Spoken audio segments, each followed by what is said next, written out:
Chris Watts mentions that if the public knew that he was giving this medicine to Shannon hoping that she'd miscarry, then they would want him dead. And I think that when he wrote that, I think that he would have been getting narcissistic supply from the idea that the public feels so angry with him, you know, that they're going to have this big emotional reaction when they discover this. I talk a bit more about what narcissistic supply is in the video Chris Watts, Why He Killed His Family, but just to explain very briefly here, it's a sort of ego boost that a narcissist gets when someone responds emotionally to them. So they might respond as if they think they're really great, or they might respond as if they are really hurt by them, you know, really negatively affected by them. They can get narcissistic supply from someone who hates them, who's really angry with them, because that's a lot of energy coming from that person. You know, it's a big emotional reaction, so it makes them feel really special and powerful for having been able to cause that reaction. And because a narcissist can't love others or love themselves, it means that their whole survival is about feeling important, you know, because that's the next best thing to feeling loved. So everything they do is around trying to feel as important as possible.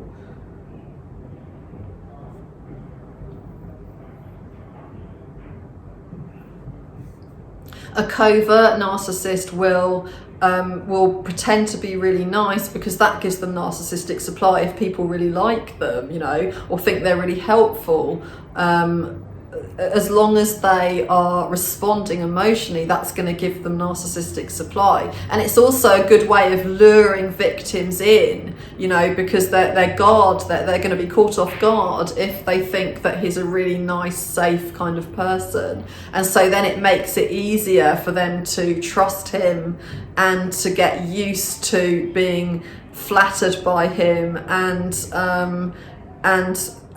getting validation from him. That way he will then have power over them to change his mind and to start to become abusive, which is how Chris Watts was to Shannon in the final weeks of her life. And we don't know how often he was like that, but we do know that he was like that, you know, when they were in North Carolina, that he was treating her with contempt and very coldly. Chris Watts says of when he dumped Cece's body in the oil battery, "I couldn't believe how easily it was to just let her drop through the hole and let her go. I heard the splash as she hit the oil." And my feeling from that is that he's describing this burden he's been carrying around, a bit like somebody who's in a job that they hate, and then they've been thinking about leaving this job for so long, and then they finally pluck up the courage to hand in their notice, and it just goes surprisingly well, you know, just really smoothly, and they just can't believe that they took so long about just doing it. You know, it's actually quite easy once you get going, and that's what he's saying about when he dumped Cece's body. So again, it's extremely detached, it's really cold, and it shows that he had no relationship with his daughter. There was nothing real there. He said, "I had to put the girls in tanks so they wouldn't get up the second time." So, so that means that he's admitting that the reason he put them in tanks was because they might still be alive. So if they woke up, at least they would then die, you know, and that's, I mean, you know, people thought that it was really depraved that he would bury his children in that way. But if you consider that he actually thought they might still be alive, and that's what he did to them, it's really off the charts, isn't it? It just goes to show that really he really is completely heartless. As I've said, he killed them with rage, you know, sort of unleashing his rage as he killed them. He didn't have to hide it anymore. And I think that, you know, this shows as well, you know, in saying that it would be fine if they woke up in an oil tank and died on their own, alone in this oil tank, drowning in oil, then that would be fine. You know, that's why he did it, hoping that the main thing was that they wouldn't bother him anymore. You know, it would just finally be over for him. That utter lack of empathy is, you know, really the way that a psychopath is, isn't it? It's a psychopath's way of thinking and feeling. He can act like he has empathy, but he clearly doesn't feel any. He says, I had to put the girls in the tank so they wouldn't get up the second time. So, you know, saying that this is what I had to do just shows again just how he really feels absolutely no responsibility at all for what he's done. He's just explaining, well, but I had to do this, you know, because otherwise they might get up again. And the fact that he writes that to this lady shows that almost that he's expecting she'll get that, you know, that she's going to understand that kind of logic. He talks about when he buried Shannon, and he says, when I dug the hole, it seemed a lot deeper than it was. As I pulled on the sheet, she rolled out and into the hole. I think she had given birth. She landed face down. I remember being so angry with her that I was not going to change how she landed, he said.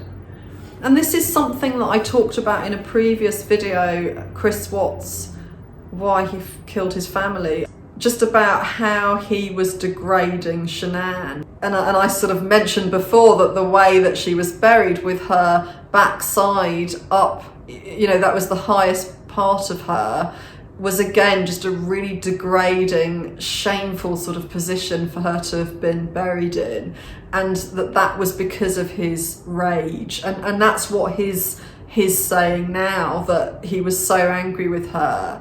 So he was projecting his shame onto her, and that's why he would have been so angry. You know, if you think about it, if you think about the situation, his wife was pregnant and they had 2 small children, and he had now killed the children and her and the baby. So what reason could he possibly have to feel angry with her? He was also the one having the affair, you know. But in terms of a narcissist, that's very different, because the worse their behaviour is, the more shame they feel, and the more they're going to project that shame onto someone else, which is going to make them angry with someone. So the more evil his behaviour was, the more anger he would feel at the people he was behaving that way towards. And that's what happens in an abusive relationship. You know, that the more abusive someone is towards someone else, the more angry they are with them, and then the more abusive they become. So it gets just worse and worse, and the abuse just gets more and more extreme. He says, I think she had given birth, and he expresses no emotion about that. It really does sound like somebody who doesn't like animals and has found a dead animal that really, you know, that means nothing to them. He later says, I couldn't discern between the good spirits and the evil spirits, and that eventually lodged me into a deep pit I couldn't climb back out of. So, you know, he is this victim of spirits. You know, he's just really confused. He wants to follow the right spirit and do the right thing, but he just wasn't quite sure which was the right one. And it sounds like not only does he want everyone to believe this, but he assumes they will, because he doesn't try. After saying that sentence, he doesn't try to continue to justify anything. He thinks that that's going to be enough to convince anyone. And the reason I think he thinks that is because he's convinced himself it is. He's happy with that way of viewing his behaviour, and he just assumes that the lady he's writing to will be as well. If someone were to question him on that statement and really delve a bit deeper, I think he'd be quite aware of the fact that he knew perfectly well what he was doing was wrong, and that he knew perfectly well that God wasn't telling him to do that. So in that sense, he isn't deluded, and he knew at the time, he knows now, but he's created this mask, and he's enjoying the mask, and he's kind of believing in his fantasy to an extent. It's a bit like somebody who's telling a story, maybe a children's story, and as they do, they're getting carried away as they think about each character and what they might say and how they might look. They know that these characters aren't actually real, but while they're telling the story, they are real. And so they can really imagine them. And this way of seeing things, that he couldn't discern between the good and evil spirits, means that he can admit to anything, because it's really nothing to do with him. It's just about these evil spirits that took over him, and he followed them thinking that they were probably good spirits, and he was only doing his best and just trying to do the right thing. And then at the end of the letter, he talks about how Cece came to him when he was asleep.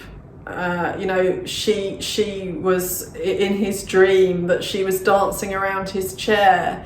And then he said that hopefully they'll come back again, to visit him, and that maybe this was a spiritual visit. And he was going to try and clear his head before bed, so that in case that made it easier for them to come and visit him. And so he's kind of thinking that if they had the choice, they would probably want to come and say hello to him. He can't imagine that people who have been murdered by him would hold him responsible and not want anything to do with him. That doesn't seem to cross his mind. He just assumes that they would still think really well of him. And that's because he thinks that what he did wasn't really that bad, because it wasn't really, he doesn't feel responsible for it. So he expects that everybody will forgive him, including the children that he murdered. So that shows again a complete lack of empathy, and just an incredible arrogance. But how on earth could someone not forgive him? That just wouldn't cross his mind. At the end of the letter, Chris Watts says that he's going to pray that the Lord will keep directing us on his path. Take care and God bless, with an exclamation mark. So it sounds, just really casual, upbeat. The beginning of the letter was upbeat as well. And that they're sort of, when he says, that he hopes that God's going to still direct them on their path, they're on the same path together, trying to do God's work. So he's kind of seeing himself as being pretty similar to this lady who is a big churchgoer who herself is Christian. He doesn't see any difference between them, and yet everything that he's talking about when he talks about God's work and how he wants to leave the darkness behind him, he then quotes something from the Bible about casting off the works of darkness. Let us put on the armour of light. But despite all of this, of course, he doesn't actually feel any love or any empathy. But he doesn't actually seem to be aware that makes him just extremely different. He just thinks, well, no, now that we're both talking about God in this way and wanting to be on the right path, we're basically going through the same experience as each other.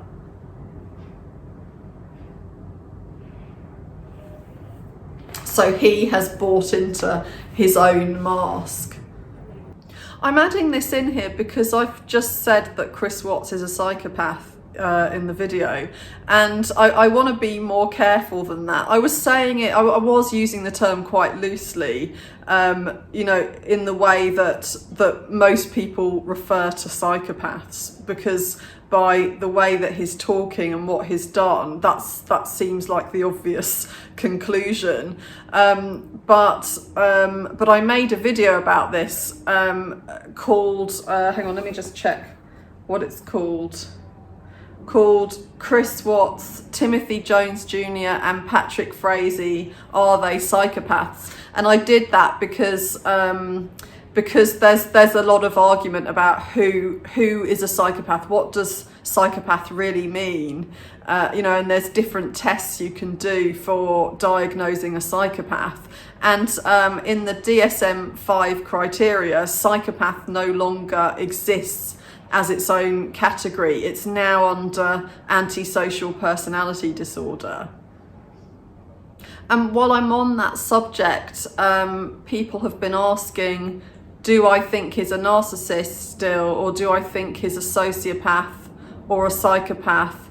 And in answer to that, you know, it's this, you can't be a sociopath without being a narcissist, you know, and you can't be a psychopath without being a narcissist. It's a narcissistic way to be. And so when I refer to him as a covert narcissist a lot, the reason I do that is because most of the narcissists you meet are going to just be narcissists. It's more likely that those, you know, there are more narcissists than there are psychopaths.